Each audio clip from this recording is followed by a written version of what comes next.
Hello friends, this is Ranit. Today I'll be explaining you the seventh experiment, which is a predictive parser for the system software and compiler lab. So what we are doing over here is that we are writing a C program to parse a given string using non-recursive predictive parsing for a given grammar. Now as we can see over here in the description, that recursive descent is a top-down parsing technique that constructs the parse tree from the top and the input is read from left to right. It uses procedures for every terminal and non-terminal entity. Now I'll briefly describe the algorithm. So what we are doing, we are setting an initial pointer to point the first symbol of the symbol table. Next we are repeating it. Then we are considering x to be a stack symbol and which is pointed by the initial pointer. Now, if x is a terminal of 4, then x is equal to a, and then we are popping x. Else we are simply combining it as y1 y2 and then beginning. Then we are pushing it and the stack top, and the output is this production. If nothing is there, then we are printing an error statement. So these are the things that we have included. These are the definitions, and we have included various things such as the last character, last entry, token, line number, look ahead, and the structure entry.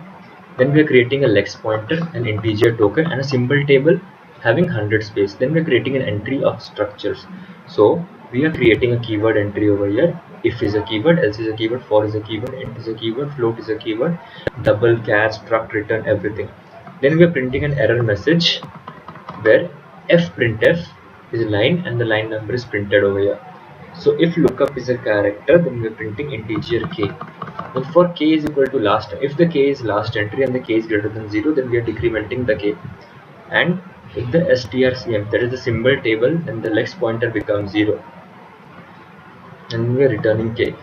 Then we are inserting it, and if the length is equal to the string length, then we are incrementing it we are incrementing it by 1 and comparing with the maximum length. Then we are printing an error message that lexeme's array is full, and we are incrementing the last array by 1. Next, the symbol table is last entry dot token. We are defining it over here, and the last entry is given. Then we are simply copying the entry and we are returning the last entry. So we are initializing, then we are creating a structure entry pointer and we are reading it one by one. Next we are creating the integer and defining the values, and while we are getting the characters, and so that t is equal to this, or t is new tab, or t is new line, then we are incrementing the line number by 1. Else if the digit, then we are getting the character and we are simply printing the token value and we are reading it. So next what we are doing, the alpha number we are reading and we are incrementing the counter by 1. And if I is greater than size, so if I is greater than size, then what we are doing over here, that we are simply getting a compiler error.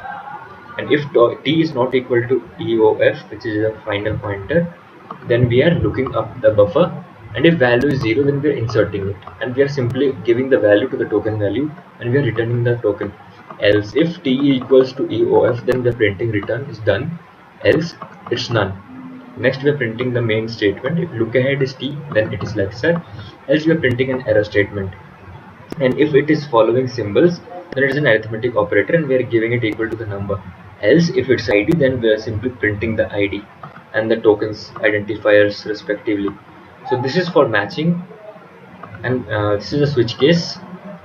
Next we are reading everything, and if the case is anything else than that, then we are look ahead and we are matching it, and then we are returning the default. And this is the e function where we are again case plus.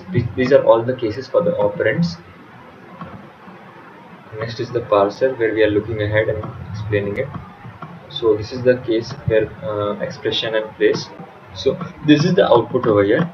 So what we are doing basically over here is that we are getting it from here .a.out, and for recursive descent and parsing we are placing it over here. And when the identifier is a and b, we are giving the arithmetic operator as plus, and we are simply printing it. So this was the program unwritten and the output was verified. So this was the experiment. Thank you guys for watching it.